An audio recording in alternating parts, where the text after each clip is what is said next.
All right. So with that, I guess I'll go ahead and start. Why am I not there? There we go. With that, I think we'll go ahead and get started, and I'll just do what I'm going to do. So today is the first day of Hispanic Heritage Month. So this is when they do a couple of weeks to celebrate Hispanic heritage and stuff like that. Since I'm teaching a Latin American philosophy course this semester, I thought it'd be a good thing for us to stop and talk about for a little bit. So let me open up in part by saying I am no expert on this. This is the first time I'm teaching this course. This is something new that I'm doing. I did it because I could see that there was a hole in the course offerings that we had. Like we focused a lot on Plato and Aristotle in Europe and that kind of thing. Some American philosophy and stuff like that gets in, but there wasn't a lot focusing on the rest of the world. So I had rearranged the philosophy major to try to make sure that we get more of that in there. I created a Black philosophy course, a Chinese philosophy course, and then a Latin American philosophy course. Both for the Hispanic students and for the students who aren't Hispanic. I mean, for the Hispanic students, it's kind of a chance to get to know themselves, their history, some things that they should connect with. For people that are not Hispanic, though, it's also a chance to get to know your world, your place in it, things that are bigger than that. So it was both that I want to do, but it means I'm stumbling through it the first time. Since Jason's a teacher, he knows about this, right? You can teach a course that you've never taught before in a subject you don't know a whole lot about, but it's a lot of work to stay ahead and learning those different topics. So I want to say that as an intro, just to sort of use this time to think through what I'm learning, what learning about Latin American philosophy is doing for the way that I'm thinking about myself and my world, and that's what we can talk about later, what it might add for us. Okay, so the first question that comes up in any class, particularly any philosophy class like this, especially Latin American philosophy class, is there such a thing? Like, is there a thing that is Latin American philosophy? Now, that's not asking whether Latin Americans study philosophy, because certainly they do in countries like Brazil and Mexico and Ecuador and so on. There are plenty of places where people do, but they often study very similar things to what you might have, right? They study Socrates and Plato and Descartes and these kinds of things. Arguably, there isn't any such thing as Latin American chemistry, right? There's just chemistry, right? There's just the facts. There's just the way that it is. There's no need to put a Latin American qualifier in front of it. Some Latin Americans teach it and studied it and made discoveries. Some things come from elsewhere. Its location is irrelevant to its truth. So the first challenge here to, studying Latin American philosophy is whether or not there is such a thing. So I'm going to start with a quote that came from the book. It's from Ortega y Gasset. He's a Spanish philosopher. And when he describes himself, when he's thinking about it, he puts forward a quote that I'm going to come back to in this. He says, "I am myself plus my circumstances."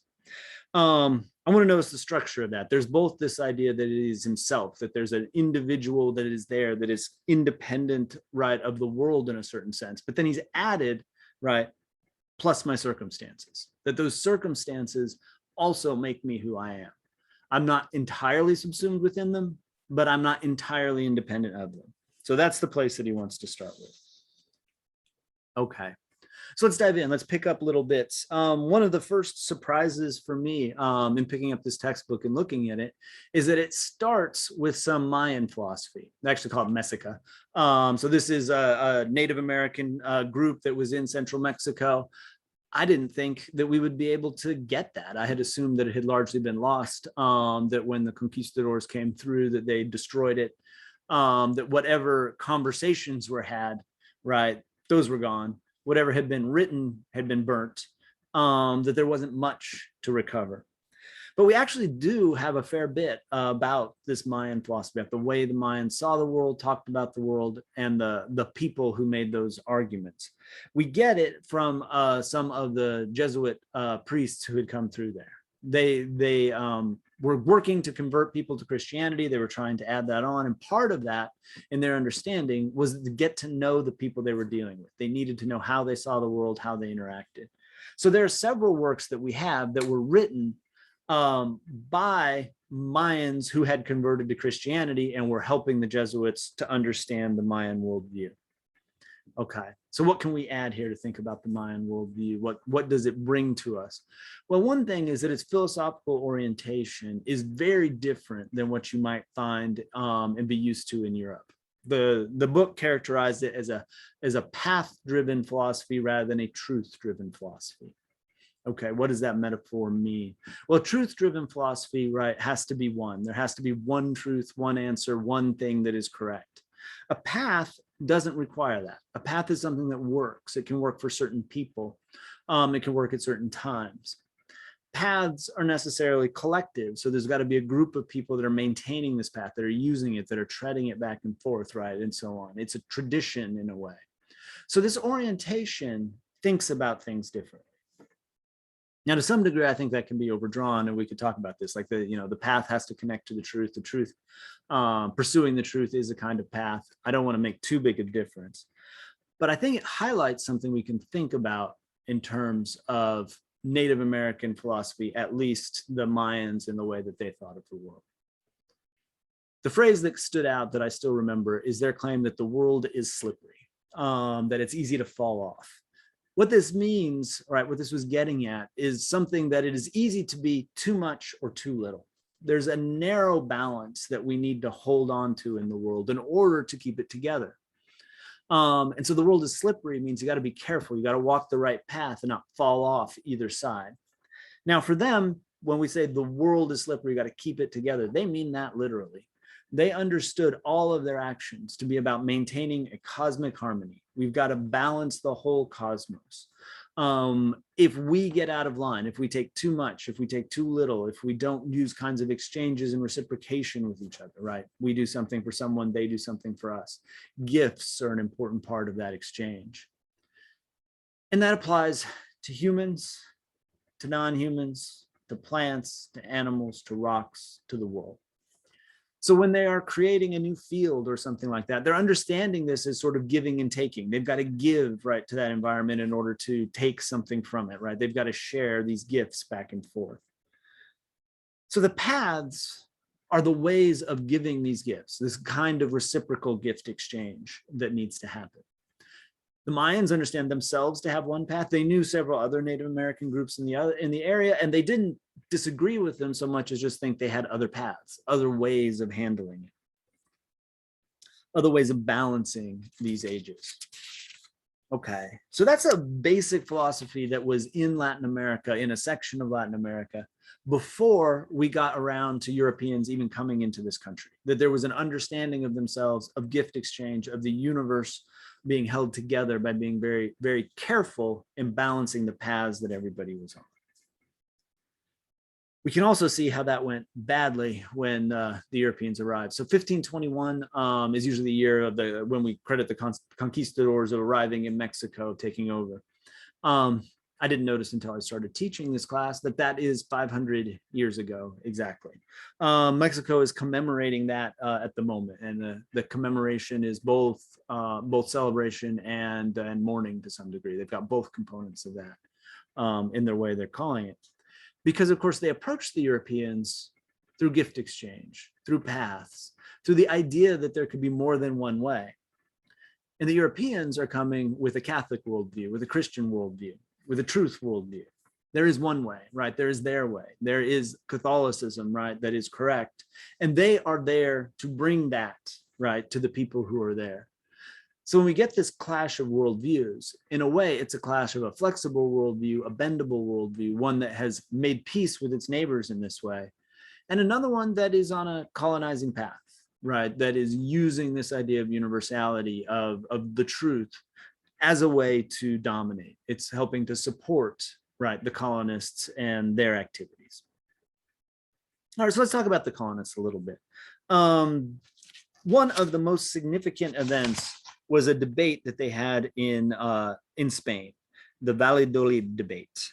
This was a debate between De las Casas and Sepúlveda.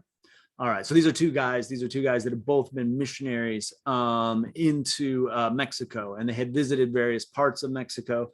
They had been there with the conquistadors at different times to see what was going on. Sepulveda claimed that we had a moral obligation as Catholics to conquer the Native Americans, to convert them to Christianity, that taking over by physical force, that enslaving them or coming close to enslaving them was necessary, right, in order to convert them. They claimed that these were, right, uncivilized people, dirty dogs or noble savages. They had two different sort of stereotypes that were being used. But they required, therefore, civilizing before they could be converted, which means they required attacking, right, with force and domination before they could be converted. More interesting, though, was De las Casas. So De las Casas is one of the first Catholic Europeans to make the case in defense of the Native Americans that he had encountered. He's the first one to start constructing this idea that would later become something like human rights. So what he argues is that essentially Christians had no domination, no right to political power over people who had not recognized Jesus. So there was a limit. Now they want to say, Jesus should be recognized. They ought to do it. So he didn't reject his religion, but he didn't think that there was any political power that came along with it. Whereas if people had been baptized, if they had been brought into the Catholic Church, then they could have political power exercised over them. So political power has its limits, right? It has a point at which it should not go beyond. He argues extensively that they have a better chance of converting the natives if they approach them peacefully. He thinks that there should never be armed guards for the missionaries. The missionaries should go without arms as a demonstration of their faith and their belief and their willingness to come and be rash. So it's the opposite, right? We shouldn't be approaching this with violence. And he goes on to develop quite a bit of a sense of the rights that people who are not Christian might have against people who were, right? And might have to claim that they should not be abused in any way. I think there's a lot that we can see in De las Casas that would fall short of our modern ideas. We certainly wouldn't want to endorse it entirely, but he was the beginning of the right path to some degree. Although by most accounts, he lost the debate. So the colonization proceeded apace regardless, right, of what he said. But he planted seeds, right? His ideas planted seeds, things that would later flourish and become key components of Latin American political thought. Okay. Let me move up a little bit here to talk about some more recent ideas and how they got to be that way. Within the United States, there often is what they've labeled the Latin American, the Latino threat narrative, is what they call it, the Latino threat narrative. The idea is that Latin American culture is so different than American culture that if they come here, if we get lots of Latin Americans into the United States, it would undermine the requirements for democracy, for constitutional liberty, for those kinds of things. The claim is, right, that their culture is fundamentally different on these fronts. The truth of the evolution of their ideas is the opposite.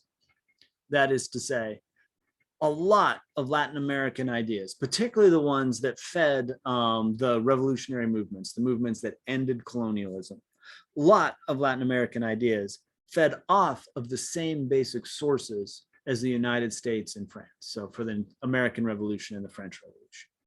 That is the same ideas of human rights, that all men are created equal, that the people should rule and not kings. Those ideas flowed through Latin American culture as well. They adopted those ideas, but they adopted them in a slightly different way. So anybody who's familiar with the American context knows, right, that we adopted this idea of all men are created equal and clearly did not mean that, that significant limitations were put in place. Now that can be explained through political forces. That is, the elites didn't need to bring along certain people that they could exclude. Practically, it was more easy for them to exclude certain people. And so while they articulated these ideas, they continued to own slaves, they continued to do these things, and there was no demand that they stop, there was no requirement that they stop, right, in order to be successful. Latin America was a different situation. Part of the Catholic idea in colonizing was very different than the Protestant ideas within the United States. And it was this: they didn't practice segregation. They practiced mixing, literally mestizo, in shaping themselves. Now, sometimes this was motivated by racist ideas. That is, they thought that by marrying Native American brides that they could make them whiter, the more European, right? So it wasn't all noble in its approach, but it meant that most people in Latin America consider themselves mestizo. Now, there's notable exceptions, some that do consider themselves to still be Native Americans in many ways, but a lot of people consider themselves mestizo, mixed to begin with. What that means, though, is that they were harder to divide. So there was no way, no easy way for the revolutionaries to say, we will protect this group of people and not that group of people, because all of the people thought of themselves as mestizo. They couldn't be divided that easily. So when Bolivar wants to have his revolution, he does try to create some divisions right here and there. When they have a revolution in Argentina, they do try to create some divisions here and there, but it's nowhere near as easy as in the Protestant world, where we carefully segregated black and white separate from each other, where we carefully monitored, right, and tried to regulate people into these different categories. So mestizo ends up being a fundamental concept that allows them to interpret these Enlightenment ideals, these human rights, all men are created equal and so on, allows them to interpret it in much broader ways. So for the most part, when Latin American countries experienced their revolutions were more extensive than the American Revolution. Now, I do want to emphasize the for the most part. Countries like Brazil didn't end slavery until later than the United States did. Many countries in Latin America ended earlier than the United States did. So it's not, don't want to push a stereotype that says, oh, they all worked one way. They didn't. But when they did, when they articulated their reasons for, throwing off the colonists, for becoming independent, they couldn't divide themselves in quite the way that the Americans could. They couldn't separate themselves in quite the way the Americans could. They also, unlike in America and in France, kept their allegiance to the Catholic Church throughout the process. The church simply wasn't one of the things that they rebelled against in that section. Okay. So that covers one broad section of time, one broad section of things. Let me cover some more recent stuff in Mexico in particular, because this can get at how some of these ideas develop themselves into contemporary Latin American thinking. I was surprised to learn that that Mexico's motto is liberty, order, and progress. This is taken from Auguste Comte. So this is a French philosopher who started many sociology things like this. He also started a church that he called the Church of Humanity. Positivism was the name of his philosophy. Mexico, in its revolution, adopted this rather extensively throughout its education system. Okay, so practically, what does this mean? Well, Comte wanted to say that history had moved through several different stages. There was a theological stage where sort of God's rule. There was a metaphysical stage that he thought that he was sort of associating with scholastic concepts. And then a more recent stage, the stage they were in, the stage of progress, the stage where they were, that is the scientific stage. So he theorized that culture moved through those stages. He looked at religion as a sociologist. So he didn't buy the metaphysics, he didn't buy the beliefs in those sections, but he saw religions as really powerful ways of getting people to be good. So he created a term. He's the one that coined the term altruism. Altruism didn't exist before. Well, the practice maybe, not the word. He coined the term altruism. He created that word. He created the Church of Humanity, which didn't have metaphysical beliefs, but worshiped science, order, liberty, progress. These ideas turned out to be useful to the Mexicans when they wanted to have a revolution, because they had to create an idea of Mexico. They had to generate something there. Unlike a lot of European countries, there wasn't an underlying ethnicity already there that was easy for them to cash in on. To say, yeah, we're being colonized by these foreigners because we are Mexican. They were just a bunch of people. They had different allegiances and so on. So they cultivated this idea around science. Mexico would be dedicated to science, to what we call STEM today, right? The science, engineering, and technology. The education system would focus on that. Plus, there would be a bonus of some ethical ideas. And those ethical ideas would be inculcating altruism. So we are supporting each other. We are working together, and we're using science to do that. Bereda is the philosopher who articulates that basis. He's the one who helps create the initial education system in Mexico to put it in place. Unlike Comte, he doesn't bother to attack the Catholic Church. He thinks it's too ingrained and doesn't have any interest in that. So he just sort of separates from it. Like the church is fine and we're going to do our own thing over here. So there isn't, again, an anti-Catholic gist to it, like there was in France. But he articulates this idea. So Mexico starts dedicated to science. Now, of course, you can see this description of the revolution, this description of what Mexico means, is somewhat left-leaning.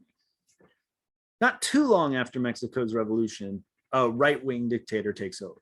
So how does the right modify this? Well, interestingly, they don't abandon this dedication to science. They just think science shows something else. So they grab Herbert Spencer. They grab social Darwinism. They claim this is scientific. So they reject the altruistic component. They adapt the social Darwinist component. So now they want to say, you know, we don't need these programs helping the poor. That's actually drawing us down. We do need to try to get, you know, better and more competitive, survival of the fittest, that kind of thing.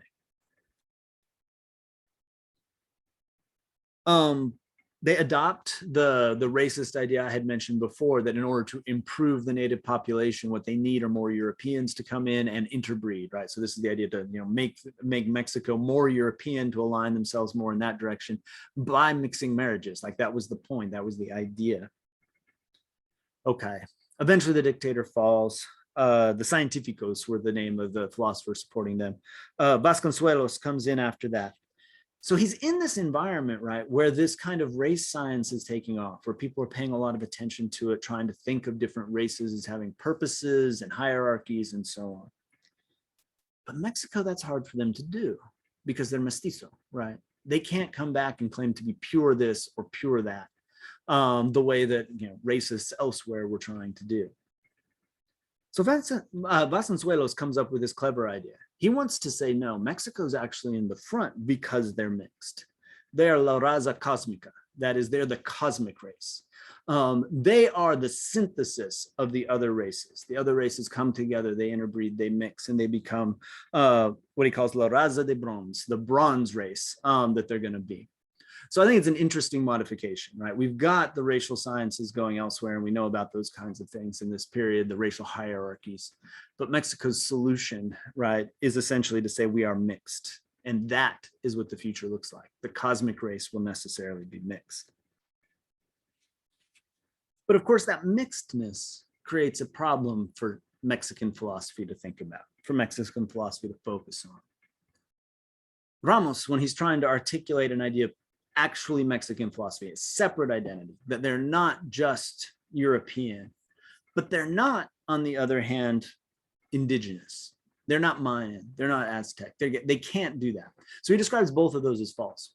Mexicans who try to be European, he thinks they're imitating, they're faking it, right? They're just copying as they go in that direction.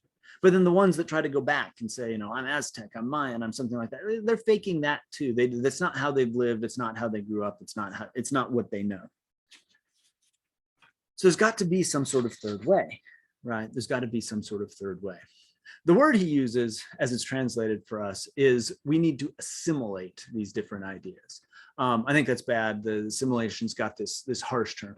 What he means, of course, though, is that what Mexicans need to do to formulate their ideas, to deal with the Mexican circumstance, the Mexican situation, the being in between that they are, the mestizo, what they need to do is grab ideas from Europe, from the indigenous people, adapt them to their circumstances and use them, make them their own. So the particular Mexican situation is one of synthesizing, right? And becoming something that is genuinely new, genuinely different, right? By applying it to their situation. Okay, so the Mexican existentialists actually add a couple of concepts to the existentialist world. They introduce zozobra. So zozobra is a kind of anxiety that involves moving up and down, like it's waving back and forth, up and down. They want to say that is a basic part of a human condition, and we can see how this makes sense in a mestizo world. That is in a world where everybody is mixed. They aren't European. They're not indigenous. They're not the colonists and they're not the colonizer. Or maybe they are the colonists and they are the colonizer. Like they can't separate themselves in either one of those. They can see themselves from either angle. Zozobra is the kind of disorienting feeling when you don't know which way is up or which way is down. Okay, so I think that's an interesting piece. That's a useful piece to add. They add another concept of Nepantla, which is being in between things, right? So this is not being at home, right? This is what Heidegger, one of the existentialist philosophers, tries to argue for, is that you should try to be at home. The goal is to be at home, to be comfortable in the world, to know where you belong. Nepantla is exactly the opposite. It's saying that you don't know, right? You're in between two different worlds, and that is the place where we find human freedom, human existence, human creativity, right? This space between. Okay, so that was a lot of stuff coming really fast, but I think it gives us a sense of what this Mexican circumstance might be. Perhaps even what we might want to say a Latin American circumstance might be. Being mixed, being mestizo, right, is a core idea of their identity, of how they confront the circumstances of the world. They are both, right, themselves and their circumstances. They are entwined in those. And to me, that is an idea that we can carry further than just Latin America. I think it's an idea that comes up from those circumstances that actually makes a lot of sense. I think we can all recognize in the world elements of mestizo around us. And a lot of times we try to fight it, right? We want to say things have to be one thing or another, right? They can't be a little bit of both. So one big thing I'm taking away from Latin American philosophy is this idea that mestizo might be a good thing in itself. All right. Well, with that, I will stop and we can discuss.